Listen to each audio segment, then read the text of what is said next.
எல்லாம் கர்த்தர் எழுப்புதலை பயன்படுத்துவார். ஒருவேளை எழுப்புதலுக்காக ஜெபிப்பீர்கள், நீங்கள் கடந்து போவீங்க.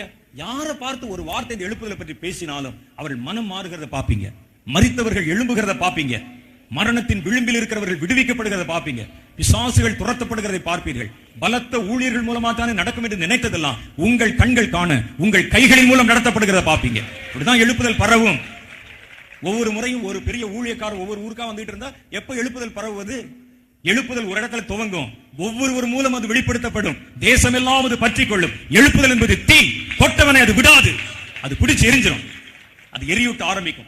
உங்கள் கால் பட்ட இடத்துல எல்லாம் அந்த நெருப்பு பொறி பறக்க ஆரம்பிக்கும், நெருப்பு பற்றி கொண்டு எரிய ஆரம்பிக்கும். நான் சொல்றது உங்களுக்கு ஆச்சரியமா இருக்கலாம். நாளைக்கு உங்கள் கண்கள் அதை காணும். எலியா செய்ததை படிச்சீங்க, எலிசா செய்ததை படிச்சீங்க, இயேசு செய்ததை படிச்சீங்க. அதை இனி உங்கள் கண்களால பாப்பீங்க, உங்கள் கைகளால் நீங்கள் அதை செய்வீர்கள். கர்த்தர் அப்படி உங்களை கொண்டு பயன்படுத்தி உங்க மூலம் ஒரு பெரிய கூட்டத்தை